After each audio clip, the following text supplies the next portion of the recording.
오늘 설교 본문은 욥기 38장 25절부터 30절입니다.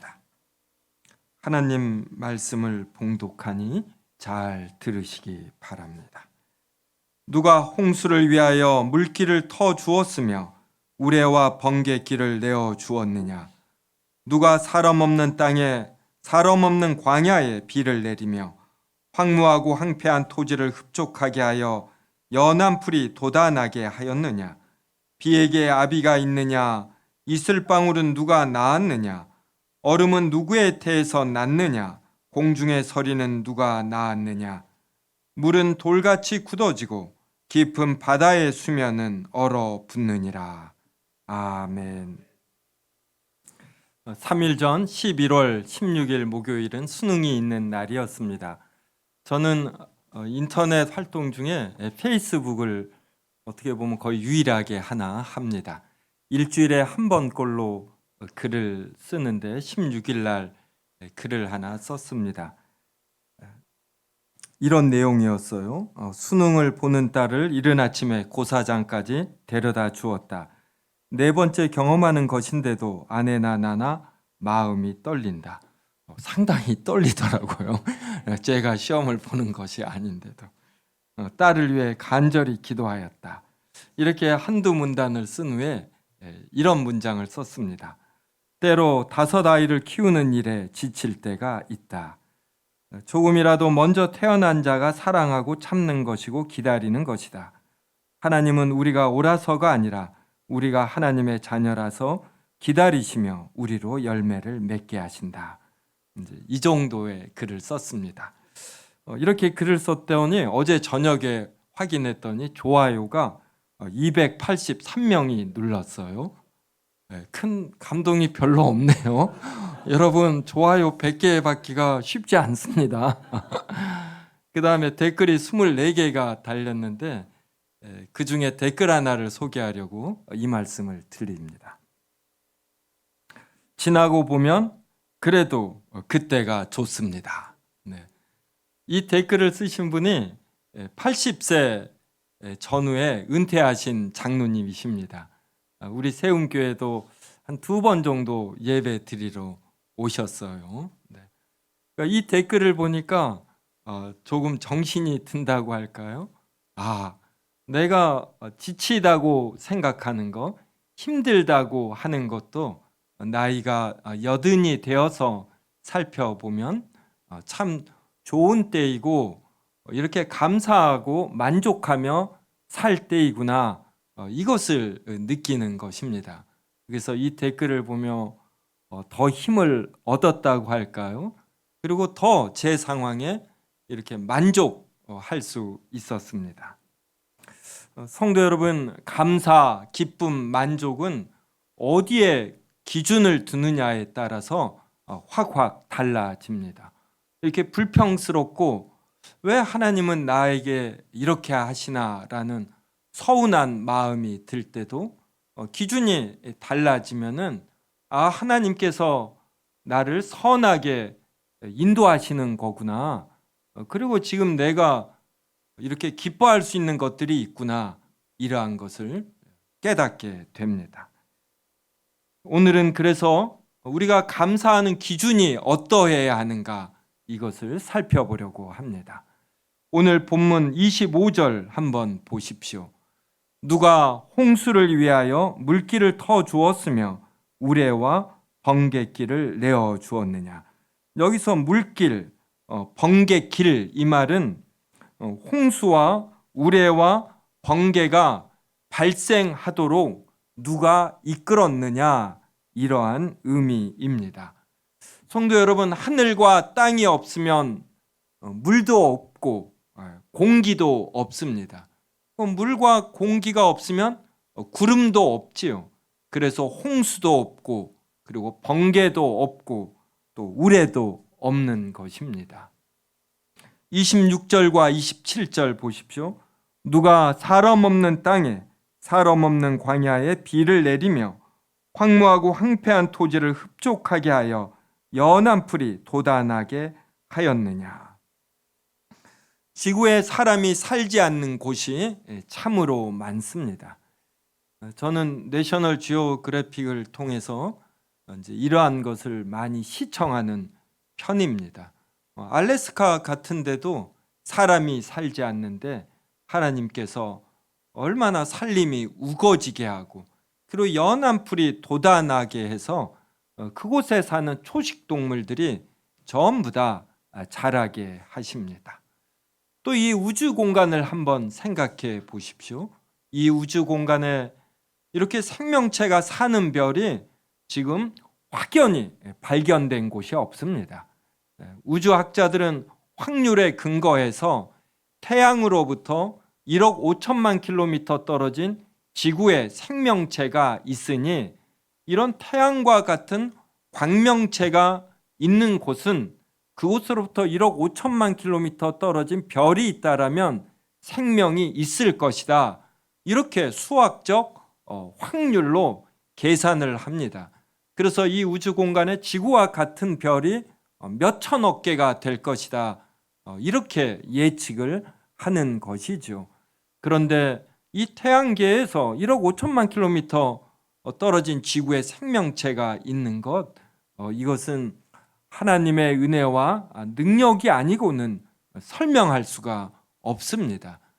이러한 것이 가능하기 위해서 우연으로 계산을 한다라면은 원숭이가 타자기를 치는데 우연히 그 작품이 심청전이 되는 이 정도의 확률밖에 되지 않습니다. 32절부터 33절 저와 한 절씩 읽겠습니다. 너는 별자리들을 각각 제때에 이끌어낼 수 있으며 북두성을 다른 별들에게로 이끌어 갈 수 있겠느냐?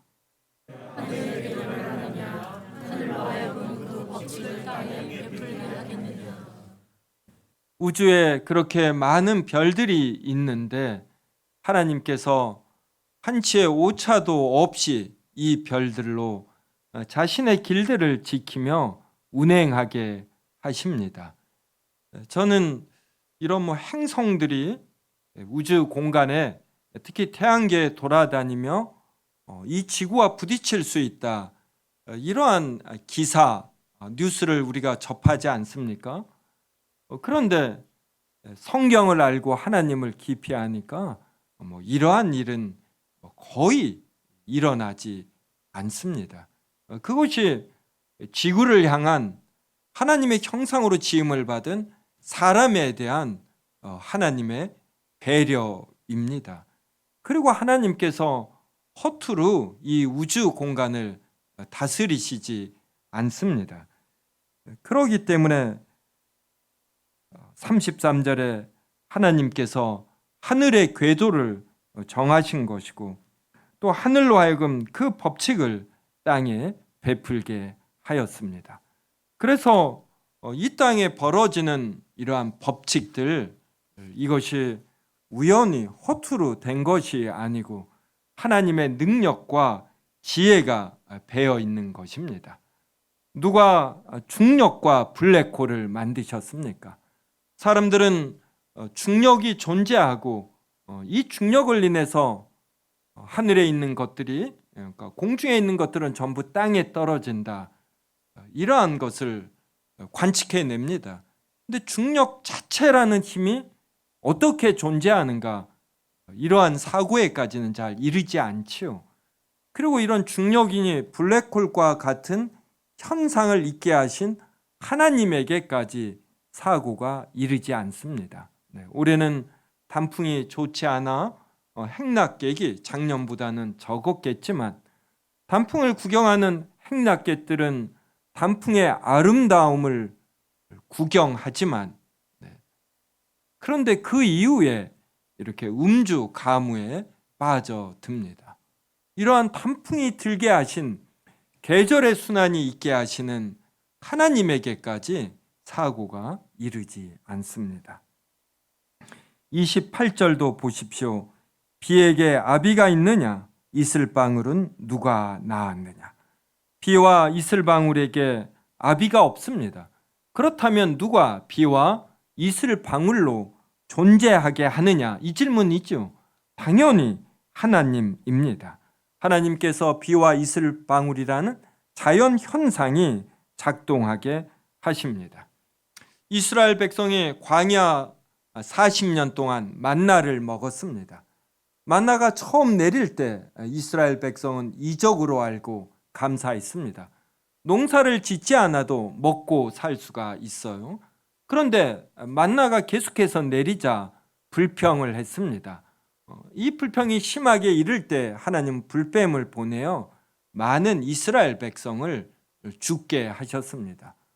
그러니 하나님의 존재와 능력과 은혜를 잘 모를 때 이것을 모르는 사람은 엄밀히 말하면 이렇게 존재할 이러한 가치, 이것이 극히 약해지고 없어지기까지 합니다.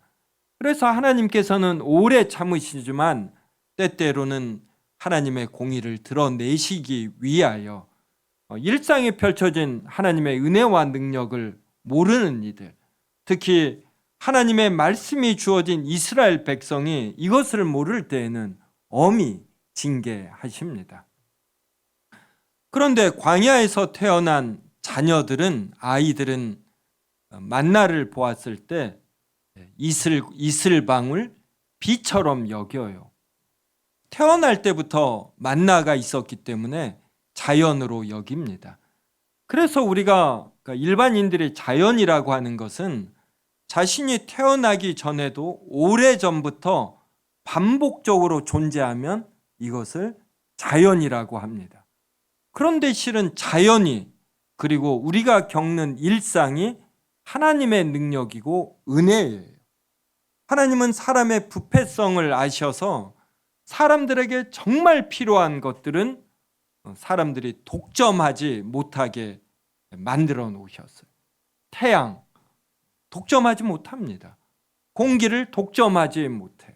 시원한 바람, 계절의 순환, 이러한 것을 독점하지 못하고 모든 인류가 누리게 하면서 이 엄청난 선물을 우애하며 주시는 하나님을 느끼게 하시는 거예요. 오른손이 하는 일을 왼손이 모르게 일하시는 하나님을 사람들로 하여금 인생을 살며 깨닫도록 하시는 것입니다. 30절 보십시오. 물은 돌같이 굳어지고 깊은 바다의 수면은 얼어붙느니라.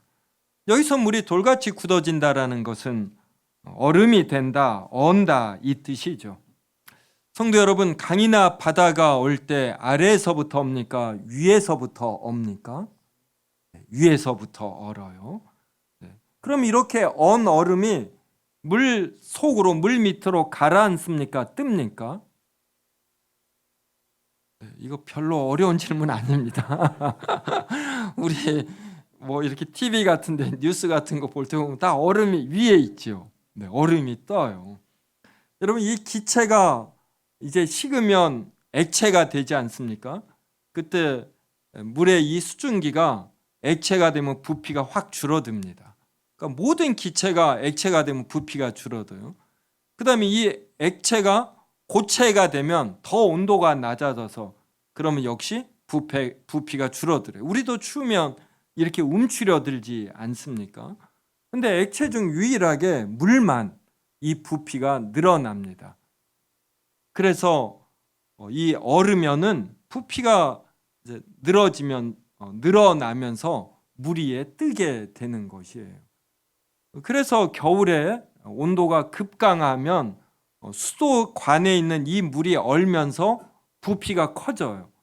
그래서 철로 된 수도관일지라도 이게 때때로 터져 버립니다.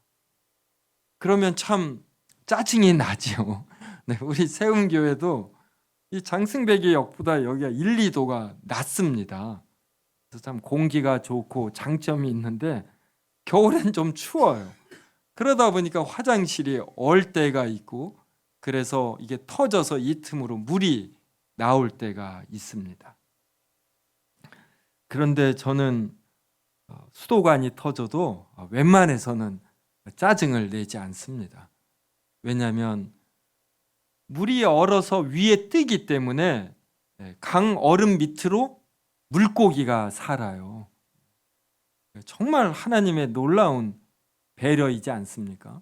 그래서 창세기 1장에서 동식물에게 생육하고 번성하라 하나님께서 말씀하실 때 이게 장난이 아니에요. 내가 너희로 하여금 생육하고 번성하도록 모든 환경을 조성해 놓았으니 이것을 즐기고 누리라, 이런 의미죠. 특별히 사람은 너희는 하나님의 형상으로 지음을 받았으니 일반적으로 말하는 지정의를 사용하여 어떤 진선미를 크게 누리라. 이걸 누릴 수 있는 모든 환경을 내가 조성해 놓으셨다. 이러한 의미로 말씀하시는 것입니다. 그래서 저는 만나가 하나님의 능력임을 믿듯이 비나 눈이 하나님의 능력이고 인류를 향한 하나님의 배려이고 선물임을 알기 때문에 길을 가다 갑자기 비가 내려서 옷이 젖어도 저는 정말 짜증내지 않습니다. 하나님의 은혜인 줄 알고, 또 겨울에 수도관이 터져도 조금 귀찮죠. 귀찮기는. 그래도 감사함으로 제가 임합니다. 참 욥기가 놀랍죠. 어떻게 이러한 내용들을 다 써 놓았나. 36절 보십시오. 가슴 속의 지혜는 누가 준 것이냐? 수탉에게 슬기를 준 자가 누구냐? 성도 여러분은 아이디어가 많은 편이신지요? 그래서 회의를 하거나 친구들과 대화를 할 때 좋은 아이디어를 내어서 이렇게 칭찬을 받으시는지 모르겠습니다. 그런데 이러한 아이디어, 퍼뜩 떠오르는 좋은 생각, 이것이 어디에서 나오는 것일까요? 어떤 때는 좋은 생각이 떠오르지 않습니다. 그러니까 좋은 생각이 떠오르는 이것이 우리에게서 떠오르니까 우리가 주체이면서도 우리가 크게 영향을 미치지 못하는 것이에요. 지금 우리 몸에서 이 손의 제스처는 제 의지대로 합니다. 하지만 제 의지와 상관없이 작동되는 근육은 더 많아요. 심장이 제 의지와 상관없이 뛰기 때문에 제가 지금 다른 행동이 가능하고, 위 또한 그럽니다. 오장육부의 많은 부분이 우리의 의지와 상관없이 스스로 작동이 됩니다. 그래서 소화가 되고 인체의 복잡한 작동이 이루어지는 것이지요. 수탉을 보신 적이 있는지요? 저는 개를 오랫동안 길렀기 때문에, 그리고 고양이도 길렀었고 최근에 5개월 동안 고양이를 기르며 자연히 관찰하게 됩니다. 수탉은 배우지 않아도 암탉을 유혹하는 법을 압니다. 그래서 알을 낳게 하고, 배우지 않아도 산부인과에 가지 않고 암탉은 알을 낳아요. 그리고 이 병아리를 얼마나 잘 기르는지 모르고, 그리고 먹을 것과 먹지 않을 것을 압니다. 암탉이 있는 우리의 병아리가 있어요. 이런데 매나 독수리가 가끔 침입합니다. 그때 암탉이 얼마나 싸납게 싸우는지 매와 독수리가 놀라서 도망을 갑니다. 이러한 지혜를 누가 준 것입니까? 하나님께서는 일반 사람들이 본능이라고 말하는 것, 이것을 전부 다 심어 주신 것이에요. 성도 여러분, 욥기는 단순히 욥의 인내에 대하여 말하지 않습니다. 성도 여러분은 욥기 하면 떠오르는 구절이 무엇입니까? 내가 정금같이 나오리라. 내 시작은 미약하였으나 내 나중은 심히 창대하리라. 그래서 이걸 뭐라고 그러죠? 액자같이 해서 개업하는 집에 많이 선물하지 않습니까? 근데 욥은 이러한 내용을 포함하면서도 더 중요한 것은 피조물 너희가 가진 모든 것, 그러니까 존재 자체, 그 생명이 유지됨, 그리고 생명이 작동되며 너의 능력과 지혜와 그리고 행함으로 획득한 모든 것, 이것들의 근원이 하나님에게 있다라고 말해주는 것이에요. 그래서 너희는 너희가 아는 범주 내에서만 판단을 해야지, 너희 소견에 오른 대로 너희가 확신하지 않는 것에 대해서 함부로이 추측하지 말고 겸손히 피조물의 자리에 머물라고 말하는 것이 욥기입니다. 욥기 1장 20절부터 22절 저와 한 절씩 읽겠습니다.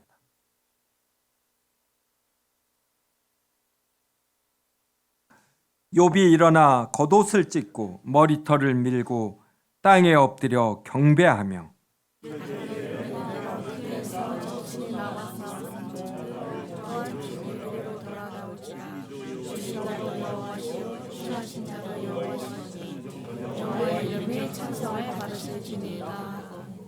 네, 같이 읽습니다. 이 모든 일에 욥이 범죄하지 아니하고 하나님을 향하여 어리석게 원망하지 아니하니라. 이것은 욥의 재산들이 전부 다 없어졌습니다. 그때 욥이 일어나 겉옷을 찢고 머리털을 밀었어요. 엄청난 충격이죠. 자신의 재산이 모두 없어질 때 이러한 현상은 그냥 우연히 발생하는 일시적 현상이 아니라 하나님께서 하신 것임을 욥이 알았습니다. 전 지구에 발생하는 코로나19 대감염과 같은 현상은 그냥 우연히 한번 발생하는 국지적인 전염병 정도가 아니라 하나님께서 전 인류에게 경고하시는 것이에요. 너희들의 행동을 절제할 때 일어나는 현상들을 경험하며 코로나19 3년 동안 전 지구에 발생한 바이러스들을 전부 모아 무게를 재도 3kg를 넘지 않습니다. 이 3kg가 안 되는 바이러스들 앞에서 첨단 과학을 자랑하는 인류가 얼마나 무기력한가를 경험하게 하시며 여호와 하나님으로 보다 더 깊은 근원으로 눈을 돌리게 하시는 것이에요. 욥이 바로 이러한 자세를 가진 것입니다. 그래서 그는 겉옷을 찢고 머리털을 밀고 그리고 땅에 엎드려 경배했습니다. 21절에 내가 못해서 적신이 나왔사온즉, 이 적신이라는 것은 아무것도 없는 이러한 몸을 뜻해요. 아무것도 빈손으로 오지 않습니까? 그래서 또한 적신이, 그러니까 빈 몸이 그리로 돌아가올지라. 그러니까 자신이 취한 모든 것이 하나님으로 인한 것이다. 그러므로 이것이 없어져도 또한 하나님의 계획과 어떤 지혜 속에 있다. 이런 고백입니다. 그래서 그는 불평 대신에 땅에 엎드려 경배하는 것이에요. 주신 자도 여호와시오, 취하신 자도 여호와시오니 여호와의 이름이 찬송을 받으실지니이다. 이러한 자세를 욥기가 말하고자 하는 것이죠. 성도 여러분은 이렇게 욥처럼 겉옷을 찢고 머리털을 밀 이러한 일을 경험하신 적이 있는지요?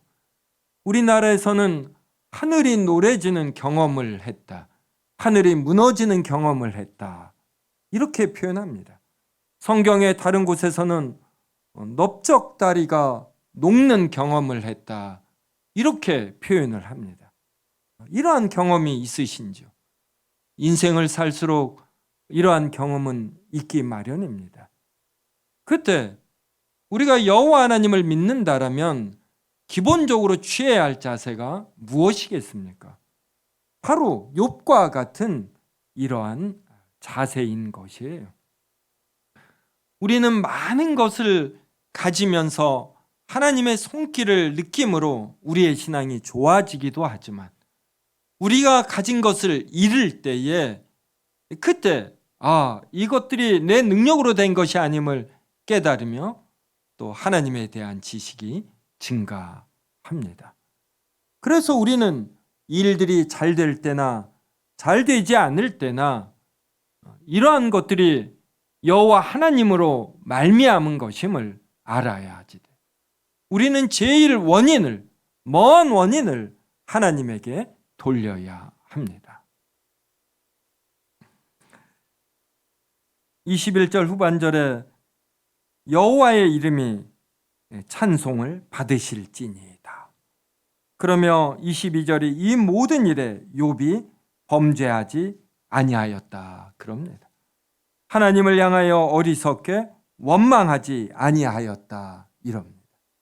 우리가 욥과 같은 이러한 자세를 가지면 어떠한 상황에서도 대부분의 일에 대하여 이러한 기본적인 안정감 이것을 가질 수가 있어요. 하늘이 무너져도 관찰하며 하늘이 무너지는 것을 대할 수가 있습니다. 하늘이 무너져도 솟아날 구멍이 있다고 하지 않습니까? 바로 우리 신자들이 이렇게 대할 수 있는 것이에요.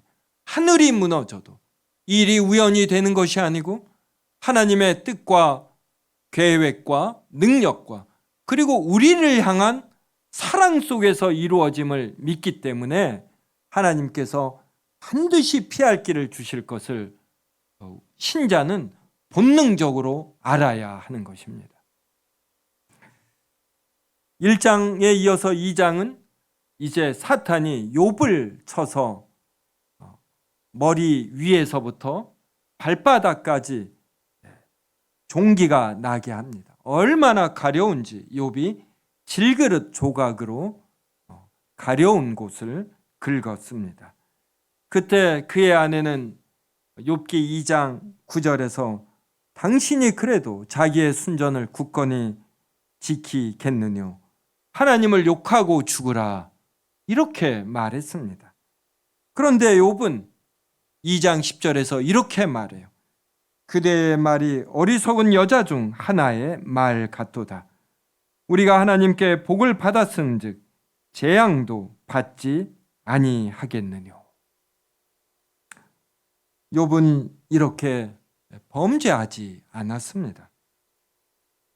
성도 여러분, 현재의 상황이 어렵다고 하여 너무 그 어려운 상황에 빠져들면 안 됩니다. 이것을 어떻게 처리할까? 이 어려움이 나에게 가져오는 피해가 얼마나 큰가? 이 어려움을 지켜보는 나의 적들이 나를 얼마나 고소해하며 비웃을까? 이러한 생각들 속에 빠져드는 것이 아니에요. 빠져들면 그때부터 우리의 마음은 확대경이 됩니다. 이 전자현미경이 되어서 이 작은 것이 30만 배, 300만 배로 커지며 정말 엄청나게 커 보여요. 여기에 압도되며 공황장애에 걸리고 우울증에 걸리고 이러한 극단적 상황으로 치달아 가는 것이에요. 이러할 때 우리는 바로 이러한 욥기 38장을 생각하는 것입니다. 우주에 있는 이 엄청난 별들을 만드시고 중력과 블랙홀 등의 현상을 통하여 운행하게 하시는 하나님, 그리고 수탉에게 지혜를 주시는 하나님, 물이 얼 때 부피가 커지게 하여 강과 바다 밑에 생물이 살게 하시는 하나님, 이렇게 큰 차원에서 정밀하게 일하시는 하나님께서는 우리 각 개인에 대해서도 얼마나 섬세하게 일하시는지 모릅니다. 그래서 우리의 어려운 상황이 아니라 이 어려운 상황을 해결해 가시는 하나님을 바라보는 것입니다. 그래서 자꾸만 현재의 상황에 빠져들 때 그때 우리는 자리를 박차고 일어나는 것이에요. 스스로 자신의 생각에 그 틀 속에서 벗어나기가 힘듭니다. 자리를 박차고 일어나 산책을 하든 운동을 하든 아니면 어떤 집안 일을 하든 어떤 다른 일들을 하며 이 문제를 해결해 가실 하나님을 바라보는 것이에요. 성경은 반드시 피할 길을 주시고 우리가 견디고 버틸 때 때가 되면 우리가 지치지만 않으면 하나님은 우리를 높여주신다고 성경은 명백히 말합니다. 일반 불신자들도 이래요. 이때도 지나가리라. 네. 그리고 될 대로 되라. 또 한국인들의 특성 중 하나가 배째라 있죠. 배째라. 이게 그렇게 나쁜 게 아닙니다. 무모하게 자신이 해야 할 도리까지 안 하면서 이런 자세를 가지면 안 되지만 자신이 해야 할 도리를 하면서 내가 할 바 다 했으니 이제부터는 당신들 마음대로 하시오라는 이러한 배짱을 가져야 합니다. 우리 신자는 하나님의 존재와 일하심, 정말 정밀하게 일하심을 분명히 확신하고서 현재의 어려운 상황을 견디고 버티는 힘이 있어야지. 신자라고 해서 절대로 꽃길만 걷지 않습니다. 우리에게 어려운 길이 있어요. 그때 견디고 버티는 것. 이게 신자의 덕목입니다. 마지막으로 욥기 38장 39절부터 41절을 한 절씩 읽겠습니다. 내가 사자를 위하여 먹이를 사냥하겠느냐? 젊은 사자의 식욕을 채우겠느냐? 그들이 물에 엎드리며 숲에 앉아 숨어 기다리느니라. 같이 읽습니다. 까마귀 새끼가 하나님을 향하여 부르짖으며 먹을 것이 없어서 허우적거릴 때에 그것을 위하여 먹이를 마련하는 이가 누구냐? 성도 여러분, 여기 38장 41절을 보실 때 떠오르는 신약성경 구절이 있는지요?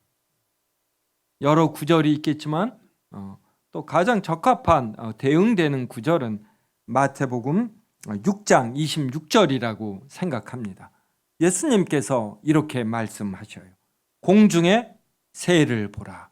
거두지도 않고 심지도 않고 창고에 모아 들이지도 아니하되 너희 천부께서 기르시나니 너희는 이것들보다 귀하지 아니하냐. 네.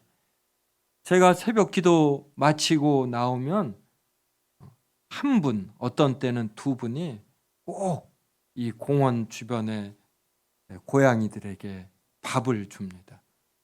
눈이 오고 비가 오고 아무리 추워도 그렇게 하셔요. 성도 여러분은 이 고양이를 보면 이런 마음이 생기시는지요? 저는 안 생깁니다. 저는 안 생겨요. 저는 때때로는 이분들이 고양이에 밥을 주니까 우리 교회가 불을 켜놓고 이쪽이 좀 화나니까 이쪽 부근에서 밥을 줘요. 이 동네 공원 주변에 있는 고양이란 고양이는 전부 다 일로 와요. 그러면 어떨 때는 좀 성가십니다. 그런데 이 궁율이 많아야 하는 목사가 이거 불평불만을 말할 수도 없고 그러거든요. 고양이를 보면 그분들에게 제가 물어봐요. 어떻게 이렇게 하시냐. 한 달에 들어가는 비용이 10만 원, 20만 원 이렇게 넘습니다. 제가 보니까 남편 몰래 하시는 것 같아요. 그런데 고양이가 굶을 걸 생각하면 집에 있을 수가 없대요. 그래서 몸이 다소 불편한데도 이렇게 나오셔요. 이러한 궁휼함을 가진 분을 통해 고양이가 자라고, 우리 사람들 가운데서도 여러분은 거지가 적선을 요구할 때 육교 같은데 상자 하나 놓고 이렇게 구부려 있을 때 이런 적선을 하시는지요? 하나님은 누군가에는 궁휼한 마음을 주어서 이렇게 하셔요. 하나님은 이렇게 동물도 사람도 전부 다 기르셔요. 하나님께서 이 말씀을 하실 땐 동물도 이렇게 기르시는데 너희 사람은 얼마나 더 기르시겠느냐, 이러한 뜻인 것입니다. 성도 여러분, 오늘은 우리가 추수를 감사하며 예배를 드립니다. 2023년 감사할 일이 많으신지요? 근데 인생사라는 건 감사한 일만 있지 않습니다. 안 좋은 일도 많아요.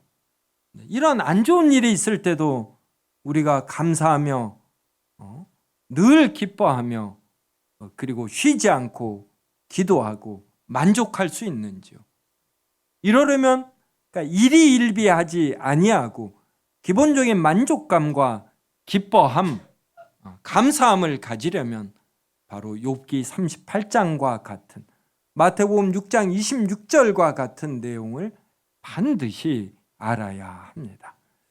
우리가 믿는 하나님은 이러한 능력이 조금 있는 분이 아니라 전능하신 분이고 이 모든 하늘과 땅에 있는 모든 것을 아주 섬세하게 정확하게 운행하시는 분이시오. 이러한 분이 자신의 영원한 독생자를 우리를 위하여 내어주시면서까지 사랑하셨습니다. 우리가 사랑하는 자녀를 위하여 우리가 할 수 있는 바 최대를 해주려고 하지 않습니까? 그 하나님께서 우리를 얼마나 좋은 것을 주고 싶으시겠어요. 올 한 해 성도 여러분이 마음이 아팠다라면 하나님은 그보다 더 아프신 것입니다. 그 마음이 아파하면서까지 우리에게 어려움을 허락하셨다라면 무언가 하나님의 뜻이 있는 것이에요. 그 하나님의 뜻과 마음 아파하시는 하나님의 마음을 헤아리며 우리는 어떠한 상황도 견디고 버티고 기본적으로 만족해하고 감사해야 하므로 얼굴에 기본적인 평안이 있어야 합니다. 오늘 이러한 하나님을 깊이 생각하며 그리고 크게 누리시고 식사 힘차게 하시고 시끄럽게 수다 떠시고 또 오후 예배 후 조별로 감사 제목 나눌 때 풍성히 나누시기 바랍니다.